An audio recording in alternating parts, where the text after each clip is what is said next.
Hello അസ്സലാമു അലൈക്കും. എന്താണ് എല്ലാവർക്കും സുഖല്ലേ? എല്ലാവരുടെ വിശേഷം എന്താണ്?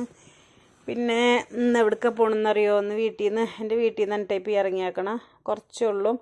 ഒരു ഭയങ്കര ഇത്തിരി വിഷമമുള്ള കാര്യം കാണാൻ വേണ്ടി പോവാട്ടാ. ഞാൻ പുറത്ത് പോയി വന്നപ്പോഴേ ഇവിടെ നിറച്ചു താമരയായിരുന്നു. അപ്പം നല്ല ഭംഗിയാണ് കാണാൻ. അപ്പം ഞാൻ ഒരു പ്രാവശ്യം വീഡിയോ എടുക്കണമെന്ന് വെച്ചിട്ട് ഇങ്ങനെ പിന്നെ ടൈം ഉണ്ടായില്ല പോവാനും എടുക്കാനൊന്നും. അപ്പോൾ പുറത്ത് പോയിട്ട് ഞാനൊരു ഓട്ടോയിൽ വരുന്ന ടൈമിൽ കണ്ടത് അതൊക്കെ വെള്ളമൊക്കെ വറ്റി എന്താ പറയുക ഭയങ്കര അവസ്ഥയിൽ നിൽക്കുന്നുണ്ട്. താമര ഇട്ടത് ഒറിജിനൽ വെള്ള താമരയാണ്. അപ്പം നമ്മളിതിൻ്റെ ഫ്ലവറൊക്കെ ആദ്യം പൊട്ടിച്ചിട്ടുണ്ട്. ഞാൻ ലാസ്റ്റ് നിങ്ങൾക്ക് കാണിച്ചു തരാം കേട്ടോ വീട്ടിൽ പോയിട്ട്. പിന്നെ അപ്പോൾ അത് ഇപ്പോൾ ഒരു മൊട്ട് കണ്ട ഈ ഒരു മൊട്ടേ ഉള്ളൂ. പിന്നെ കണ്ട ഫുള്ള് ഇപ്പോൾ ഈ പുല്ലിലോട്ട് താമരയുടെ ഇതൊക്കെ പുള്ളിലോട്ട് കയറി വന്നിട്ടുണ്ട് കണ്ട. അതിന് കണ്ടപ്പോൾ ഭയങ്കര അവസ്ഥയായി. ഇതിൻ്റെ ഒപ്പം തന്നെ കൊട്ടുക എന്ന് പറയില്ലേ, അതും കൂടെ ഉണ്ടായിരുന്നുട്ടോ. പക്ഷെ ഇതിൻ്റെ ഇലയുടെ കളറ് ഒരു എന്താ പറയുക ഒരു വൈറ്റ് കളർ കൂടിയതാണ്. അപ്പോൾ നിൽക്കുന്ന കാണാൻ നല്ല ഭംഗിയാണ്. ഇവിടെ നിറച്ചും വെള്ളമായിരുന്നു കേട്ടോ. അപ്പോൾ വെള്ളമൊക്കെ വറ്റിയിട്ട് കണ്ട വെള്ളം വറ്റിക്കൊണ്ടിരിക്കുക, അത്രയും വെയിലാണ്.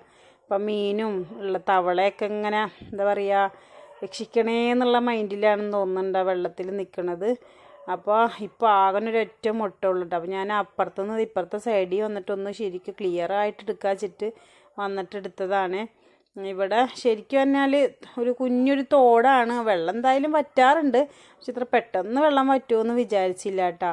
ഇത് നമുക്ക് വേണമെങ്കിൽ പറിച്ചിട്ട് നമ്മുടെ വീട്ടിലിപ്പോൾ താമര വളർത്തുന്നുണ്ടല്ലോ, അപ്പം അങ്ങനെ വേണമെങ്കിൽ നമുക്ക് വലിയ ഡ്രമ്മിലൊക്കെ ഇട്ടിട്ട് വേണമെങ്കിൽ നമുക്ക് വളർത്തുകയൊക്കെ ചെയ്യാം. നമ്മുടെ വീട്ടിൽ അതിനുള്ള സൗകര്യമൊന്നും ഇല്ലാത്തതുകൊണ്ട് ഞാനങ്ങനെ പറിക്കാനൊന്നും പോയില്ല. പക്ഷെ കണ്ടപ്പോൾ എനിക്ക് ഭയങ്കര വിഷമമായി. താമരയുടെ ഇലയൊക്കെ അങ്ങോട്ട് ചെറുതായി എന്താ പറയുക കരിഞ്ഞ് ഇതായേക്കണം. കണ്ടപ്പോൾ സങ്കടമായി. എനിക്കിത് 2 മൊട്ട് കിട്ടിയിട്ടാണ്. നോക്കിയേ എന്താ അവസ്ഥ നോക്കിയേ കണ്ട.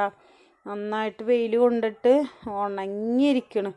ഞാൻ അതെടുത്തിട്ട് ഞാൻ വീട്ടിലോട്ട് പോകുന്നു. എനിക്ക് കണ്ടപ്പോൾ ഭയങ്കര സങ്കടമായി. അപ്പോൾ നിങ്ങളെയും കൂടി ഒന്ന് കാണിച്ചു തരാലാന്ന് വിചാരിച്ചിട്ട് ഞാൻ വീഡിയോ എടുത്തതാണ്. കണ്ട നമ്മളെ എന്താ പറയുക ആദ്യം നമുക്ക് ഇവിടുന്ന് കിട്ടിയ 2 ഫ്ലവർ ഉണ്ടായിരുന്നു കേട്ടോ. അപ്പോൾ അത് ഇതേപോലെ ഞങ്ങൾ വീഡിയോ ഒക്കെ എടുത്ത് ഫോട്ടോ എടുത്ത് വെച്ചിട്ടുണ്ടായിരുന്നു. കാരണം അത്ര നല്ല ഭംഗിയായിരുന്നു. അത്യാവശ്യം നല്ല വലിയ പൂവായിരുന്നു. താമര ഒന്നും അങ്ങനെ എല്ലാ കുളത്തിലും ഉണ്ടാവാറില്ലല്ലോ. അപ്പോൾ അത് കാരണം ഞങ്ങൾ ഫോട്ടോ എടുത്ത് വെച്ചിട്ടുണ്ട്. അപ്പോൾ അതിൻ്റെ ഫോട്ടോ നിങ്ങൾ നോക്കി എന്ത് ഭംഗിയാണ് കാണാനായിട്ട്. അപ്പോൾ സത്യത്തിൽ കണ്ടപ്പോൾ വിഷമമായി. അപ്പോൾ എല്ലാവരും ലൈക്കൊക്കെ